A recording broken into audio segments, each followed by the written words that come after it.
नमस्कार शेतकरी मित्रांनो, कांदा उत्पादक शेतकरी बांधवांसाठी आताच्या क्षणाची सर्वात महत्त्वाची आणि मोठी बातमी. कांदा संदर्भातील कांद्याच्या भावात वाढ होणार, कधी, किती आणि कशामुळे होणार, काय महत्त्वाची कारणं, सविस्तर थोडक्यात संपूर्ण अपडेट बातमी आपण या व्हिडिओच्या माध्यमातून जाणून घेण्याचा प्रयत्न करणार आहोत. तरी महाराष्ट्रातील तमाम कांदा उत्पादक शेतकरी बांधवांना एकच विनंती, व्हिडिओ शूट अतिशय महत्त्वाचा व्हिडिओ जर आवडत नक्कीच लाईक करा आणि चॅनल तुम्ही असाल तर महा हवामान आपल्या यूट्यूब चॅनलला सबस्क्राईब करून असलं करून म्हणता नका, जेणेकरून नोटिफिकेशन तुमच्यापर्यंत सर्वात अगोदर पोहोचत असते. चला तुम्ही सुरुवात करतो आहे करू शकता. एकंदरीतच महत्त्वाची अपडेट आलेली आहे. एकंदरीतच 1,00,000 टन कांदा मॉरिशसला जाणार, कांदा निर्यातीला वेग येणार. राज्यातील सुमारे 1,00,000 टनाहून अधिक कांदा मॉरिशसला निर्यात होणार. बघू शकता, मुंबई राज्यातील नाशिक व अहिल्यानगरच्या कांद्याला मॉरिशसच्या बाजारपेठेत स्थान मिळण्याचा मार्ग मोकळा झाला आहे.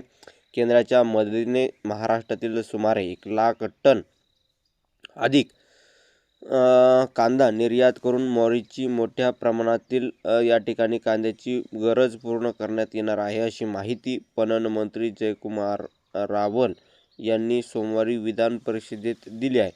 आमदार सचिन अहिर यांनी चांदोड येथील कृषी शेतकऱ्यांच्या उपोषणाबाबत प्रश्न उपस्थित केला होता. त्याला उत्तर देताना मंत्री रावल म्हणाले की गेल्या काही वर्षात श्रीलंका व बांगलादेशाने स्वतः कांदा उत्पादन सुरू केले आहे, तर पाकिस्तानने चीनी कांद्याच्या जोरावर स्पर्धा निर्माण केल्यामुळे भारतीय कांद्याला निर्यातीत अडचणी येत होत्या. परंतु मॉरिशसची प्रजासत्ताकच्या भारतातील उच्चायुक्त शीतलाबाई बापू यांच्यासोबत महाराष्ट्रातील कांदा मॉरिशसला पाठवण्याबाबत चर्चा झाली आहे. केंद्र सरकारने एक्सपोर्ट ड्युटी 40% वरून 0% आणल्याने निर्यातीला वेग येईल असे सांगितले आहे. धन्यवाद. जास्तीत जास्त व्हिडिओ नक्की शेअर करा. तर भेटूया पुढील व्हिडिओ अशा का माहितीपूर्ण कांदा बाजाराच्या अपडेट्स. तोपर्यंत तेच थांबतो आहे. जे महाराष्ट्र जे शोधण्यात जास्तीत जास्त व्हिडिओ नक्की शेअर करा. तर धन्यवाद. भेटूया महाराष्ट्र.